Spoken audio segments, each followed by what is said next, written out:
Yeah, what up? Welcome in. It is the Nail in the Coffin. I'm your host, Drayson Ball. Welcome you to the show. Got a tremendous show for you today. Going to be talking about the NBA regular season schedule they just released a few days ago, and also going to be giving you my NFC North picks as I've been doing in the last podcast. Let's get it going. It is the Nail in the Coffin podcast. Let's start off right away with the NBA schedule releasing a few days ago. I get really excited at this time of the year because not only is football right around the corner. We saw obviously the first week of preseason games last week, but the NBA is not too far away either. We're just over 2 months away from the NBA regular season returning. October 16th is the opening day, as if you will, for the NBA regular season. So let's start right there. Thought it was a tremendous release of the schedule. A lot of games that I am really looking forward to watching this season. Obviously, October 16th, starting right off the bat with a tremendous slate of games, second only to maybe the Lakers opening game, which will be on the 17th. But the 16th, we got the 76ers and the Celtics, October 16th. Starting it off with a bang. Last year's Eastern Conference semifinal rematch, in which the Celtics won in 5 games. But it will be tremendous to see what the Celtics look like at the beginning of this season. Obviously, Kyrie Irving was injured last year towards the second half of the season. Gordon Hayward was lost in the first 5 minutes of the first game. It'll be interesting to see if he's even on the floor at that point in the season. But yeah, a tremendous opening game. Not only that, the whole first week, including the Thunder and the Warriors on October 16th as well to start off the season. I mean, you couldn't have asked for 2 better games to begin the season. I mean, you couldn't have. I mean, the Thunder and the Warriors matchups are must-see TV now. You cannot miss them. They're must-see TV. And, that whole Westbrook and Kevin Durant dynamic is still very much alive. Still very much alive. And the thing is they're not wasting any time. I love how the NBA does this. They give you a lot of bangers right off the bat. The NFL does this as well. Typically they have, it might be different this year, I haven't checked, but typically they'll have the rematch of the Super Bowl, the first game of the season. I think it's different this year for some reason. I haven't checked it for sure, but I feel like it's different this year. But and Major League Baseball, I mean, other than if you're, your team, you really don't pay that much attention to the first day of opening day for the MLB. But the NBA gets right into it. I mean, they put a bunch of bangers out the first week. I mean, Tuesday, you're going to have 76ers and the Celtics and the Thunder at Golden State. I mean, you can't miss that. And then obviously the Lakers with touted superstar LeBron James, you might have heard of him, will open their season on Thursday, October 18th at the Blazers. At the Trailblazers. That'll be a good game.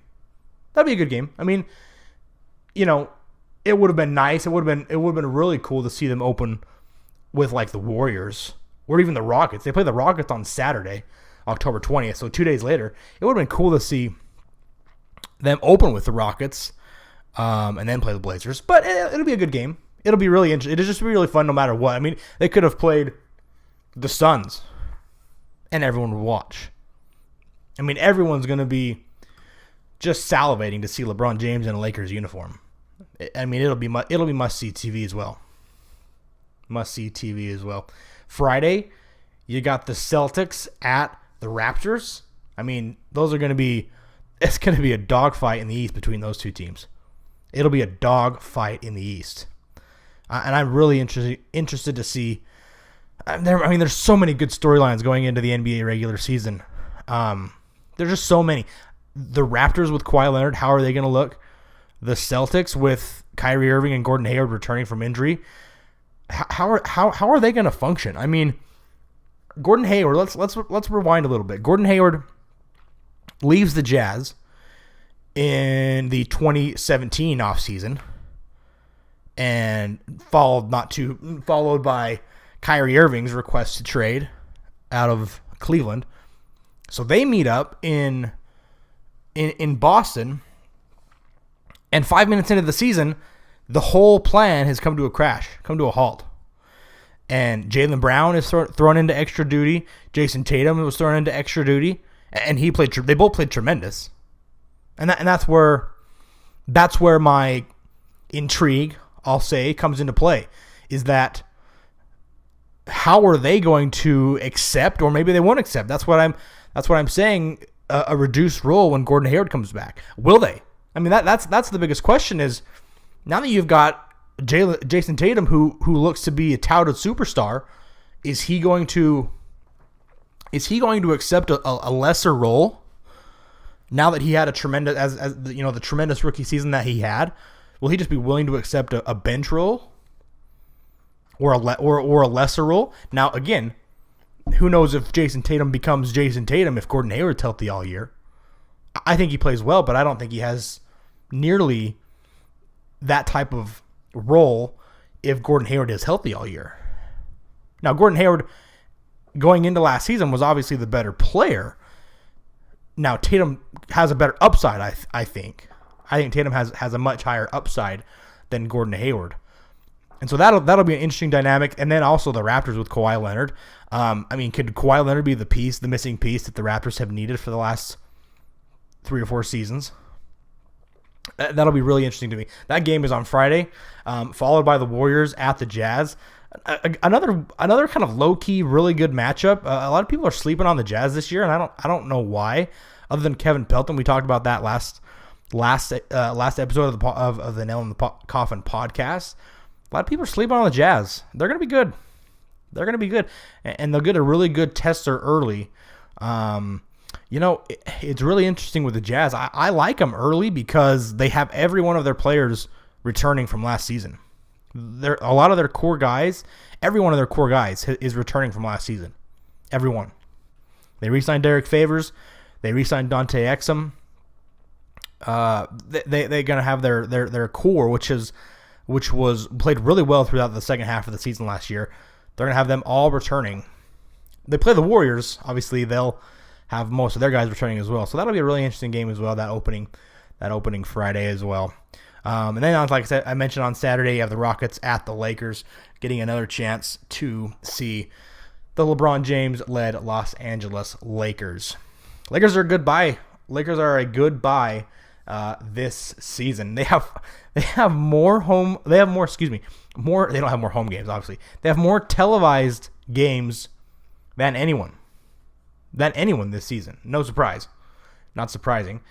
43 nationally televised games. 43 nationally televised games for the LA Lakers, followed by the Golden State Warriors, no surprise, with 40. The 76ers, the Celtics, the Rockets, the Thunder, the usual suspects, rounding out the top 5. But yeah, it's going to be a tremendous, tremendous season. Not only that, the Christmas schedule. This is always fun when they release the Christmas schedule. It's always a really good time to kind of just see what the NBA feels will be the marquee matchups for Christmas. Obviously, we'll be 2.5 months into the season at that point, and they have the usual suspects. They got a rematch of the 76ers and Celtics. So not only are you getting them on the opening weekend, you're also getting them on Christmas Day. And the Lakers and the Warriors will be playing each other, marking the 4th time in a row the Warriors have played a LeBron James team on Christmas Day. Thunder at Rockets will be a great game. The real big sleeper in this one, which a lot of the feedback on the Christmas Day slate, is the Bucks at the Knicks. It's the early game. It's the 12 o'clock Eastern game. So half the population on the West Coast won't even be finished opening their presents when that game tips off. And then you got the Blazers and the Jazz, which will be another good game. Another good game as well. an interconference kind of rivalry game there, if you will. Really excited. Really excited for the NBA regular season. The Lakers, like I said, 48 nationally televised games. If you're a Laker fan, do you even bother buying NBA League Pass? I mean, really honestly, do you? You're going to have more than half of their games nationally televised that you can get with basically any sort of cable subscription that has ESPN, TNT, and the NBA network. I mean, do you buy NBA League Pass? I don't know. That's just my thoughts. But I mean, they'll be a tremendous buy. I saw somewhere that regular season, like decent seats for season tickets were like $62,000 a pop or something like that. Just ridiculously expensive. For good reason, obviously. I'm super intrigued to see how this LeBron James led Lakers team will fare. A lot of good storylines with them as well. How will Lonzo Ball do in his second season? People are saying Lonzo Ball is a bust. I don't get it. I just do not get it. He averaged 11, 7, and 7 last season, and people are calling him a bust. I don't get it. Malcolm Brogdon won the NBA Rookie of the Year 2 seasons ago, averaged 10, 3, and 3. Malcolm Brogdon. Do we even know who he plays for? Like, Lonzo Ball averaged more points, more rebounds, more assists, and is labeled a bust. While two seasons ago, Malcolm Brogdon wins the NBA Rookie of the Year with 10, 3, and 3. Doesn't make any sense to me. So that's really interesting. How will the young guys develop? Brandon Ingram, Kyle Kuzma. How will they all develop? Josh Hart. And how will they meld with the savvy veterans that are coming into that team, namely JaVale McGee, Rajon Rondo, Lance Stevenson, Michael Beasley, and LeBron James. Obviously, it'll be a really interesting dynamic. I think it'll take a while for them to kind of figure out who they are and what they can be capable of on the floor. But it'll be an interesting ride. It'll be an interesting ride, no doubt about it. No doubt about it. I'm really excited, really excited for the NBA season.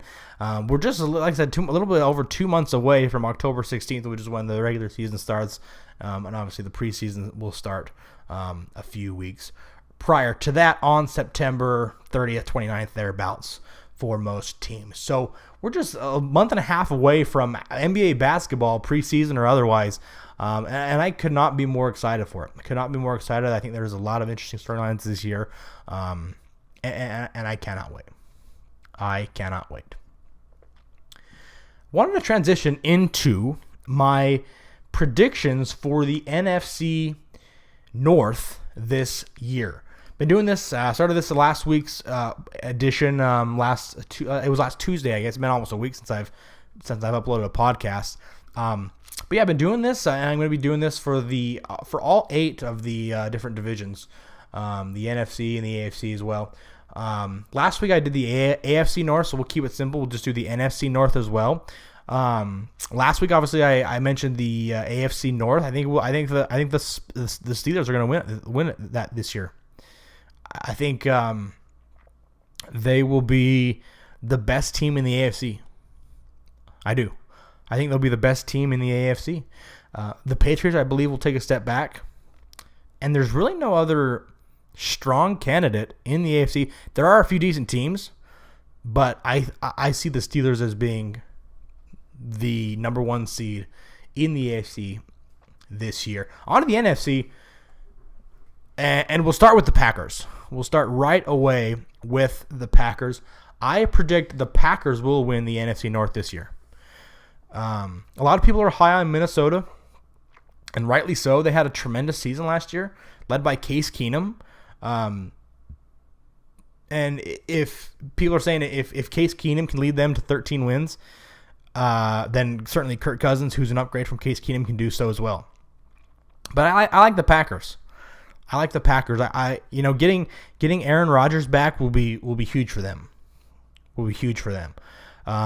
So they'll be 12-4, and they'll be second in the NFC playoff picture. I think the Rams will be a little bit better this year, and I think they'll be the number one seed in the NFC playoff picture. But I think, like I said, Aaron Rodgers coming back from injury will be huge. Now, losing Jordy Nelson will play a factor. It will play a factor. Jordy was Aaron Rodgers' number one receiver for the last however many seasons.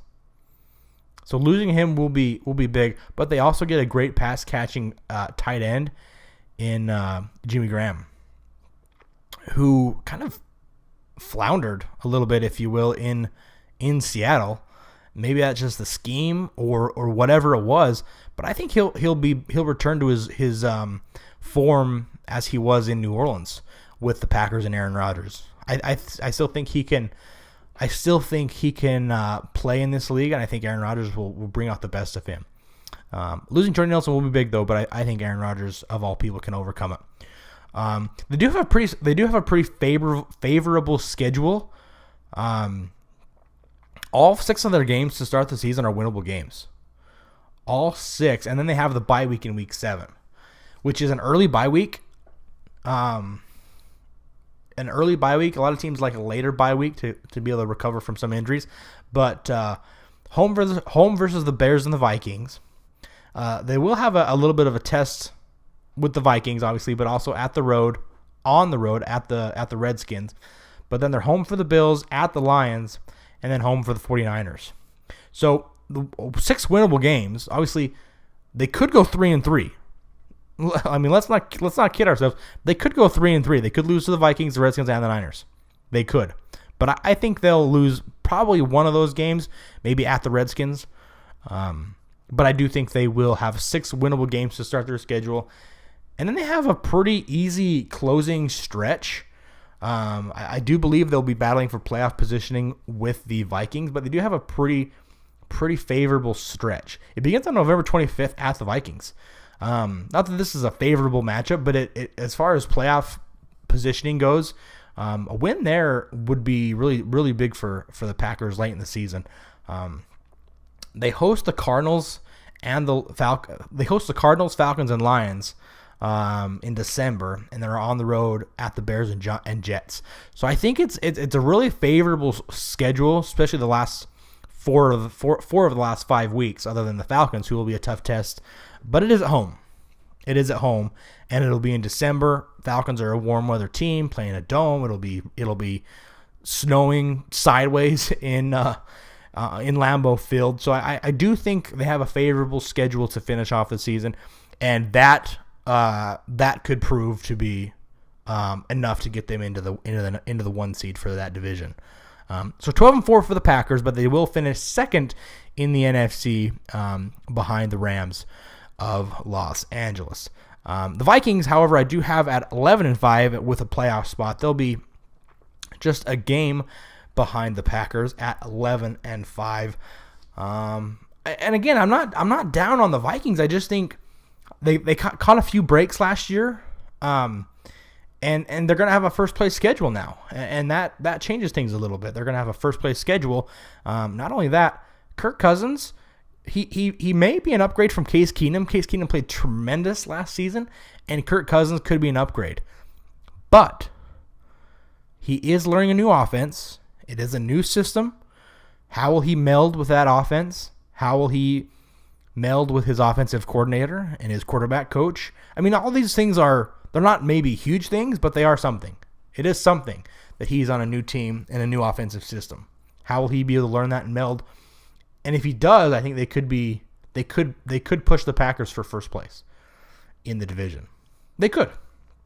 If Kirk Cousins plays how he's played with the last few seasons with the Redskins, I think he could be an upgrade over Case Keenum, who led him to a 13-3 season last year. It's certainly interesting, though. I do want to see them and how they play, especially early on. Don't forget, they only played Aaron Rodgers for less than one half last season. He was injured. It was in that second quarter of the first game last season. So they only played Aaron Rodgers for like one quarter, like a quarter and a half last year. So they'll have to play him twice, more than likely. Obviously, barring injury. But they'll have to play him twice. and we know what Aaron Rodgers is capable of. And I have them, for the record, splitting the season series. I think the Packers will win at home, and the Vikings will win at home against head-to-head. But their opening schedule for the Vikings is brutal. Absolutely brutal. They host the 49ers to open the season. Then they go on the road to the Packers. They host the Bills. That's their easiest game of the first 5 weeks. Is home versus the Bills. Bills are going to be down this year, so they should win that one for sure. But then they go on the road at the Rams, at the Eagles, in back-to-back weeks. Back-to-back weeks, September 27th and October 7th, at the Rams, at the Eagles. So in sum, they have to go on the road at the Packers, at the Rams, at the Eagles, all within the first 5 games of the season. They could go 2-3. Not only that, they have to host the 49ers, who, again, are probably not as good as people think they're going to be, but they do have a franchise quarterback, if you believe in Jimmy Garoppolo. They could go 2-3. They could go 1-4. They could go 1-4 to start the year, and after that, you got to face the Saints, you got to face the Packers again, you got to face the Patriots and the Seahawks. It's tough. If you start 1-4, it's tough to recover with the schedule the Vikings have. So I have them 11-5. They will get a playoff spot. They will get one of the 2 wild card playoff spots at 11-5 for the Minnesota Vikings. Next up, the Bears. I have taking third in the division. 7-9 for the Bears this season, and obviously they will miss the playoffs with that record. NFC is loaded this year. NFC is loaded this year. You're gonna have to go. You're gonna have to have a 10-6 record at least to get into the playoffs this year in the NFC. It's loaded, absolutely loaded. But yeah, the Bears. I mean, what is Mitch Trubisky? I don't know what he is. He showed flashes last year that maybe he could be a franchise quarterback, but again, he's a rookie last year. But can he become more consistent in this division? It's a cold weather division. You're gonna have to play, in sideways snow, 8 times a year essentially, at least. Can he? Who is Mitch Trubisky? What is he? Will we see him develop into the franchise quarterback that the Bears think he can be? I don't know. I do not know, and that's why I have them at 7-9. And not only that, they have one of the toughest schedules that I've seen so far in the league. It is absolutely brutal. Brutal to say the least. From week 11 to week 17, it is just banger after banger. Home versus the Vikings, At the Lions, at the Giants, home versus the Rams, home versus the Packers, at the Niners, and at the Vikings. For the Vikings twice, the Giants, Rams, Packers, and Niners, and an interdivision Lions on the road in the final 7 weeks of the season. Brutal, absolutely brutal. They could lose all 7 of those, if not 7 of their last 8. 7 of their last 8. They have to play the Lions twice in the last 8 weeks of the season. From week 10 to week 17, they have to play the Lions twice and the Vikings twice. Brutal. Absolutely brutal. I don't see them making very much headway this year. Not in this division, not in the NFC. The NFC is loaded, like I said. So 7-9 for the Bears. They will miss out on the playoffs. But rounding out the NFC North is the lowly Lions. 6-10 for the Lions, and they will miss the playoffs this season. Matthew Stafford, he's one of the biggest, I don't know, anomalies. Is that the right word? Just a mystery. I mean, he's got tremendous arm talent, and he's, for the most part in his career, had decent weapons around him. Excuse me. Calvin Johnson obviously retired a few years ago, but has Matt Stafford proven that he's an elite quarterback? I mean, he always puts up good numbers. That's how he received the nickname of Stat Padford. He puts up good numbers, but is he a force multiplier? Meaning, can he make less superior talent around him into superior talent? And I don't think he can. I don't think he can. I think he's a good quarterback. I think he's a franchise quarterback, and I think he has a lot of talent. But I don't think he's been able to live up to the hype of what he was coming out of college. I think he's underachieved with the arm talent that he has, and I think he is what he is. We'll keep it there. He is what he is. They have a tough opening month. The Lions do. A tough opening month that they play on the road at the 49ers and at the Packers. And then they host the Patriots and they're on the road against the 49ers and Cowboys. And they host the Patriots and Packers. So, I mean, they could go easily 1-4 to begin the season. And then they have a bye week at week 6. But the season could be over by week 6 for the Lions. Let's not kid yourself. The season could be over by week 6 for the Lions. If they go 1-4, it could be over. And it could be over real fast. Not only that, they play the last 2 weeks of the season, they play home against the Vikings and on the road against the Packers. Who don't forget, the Vikings and Packers will be fighting for playoff position, I believe, towards the end of the season. Last 2 weeks are going to be, playoff positioning weeks in the NFC North. And they have to play the Vikings and the Packers, who are both going to want wins. So they could start 1-4. They could lose the last 2 games of the season. That's 6 losses right there. They also play the Rams, the Panthers. They play the Vikings and Packers again. And the Seahawks, who are a wild card this year. So I could easily see them getting up to 10 losses this season. So 6-10 for the Lions. Again, just to recap, Packers will win the NFC North in my predictions this season. Now, 12-4, they will be the number 2 seed in the NFC playoff picture. The Vikings will be 11-5. They will get a playoff spot, one of the 2 wild card spots. The Bears and Lions will fall short of the playoffs this season. 7-9 for the Bears and 6-10 for the Lions.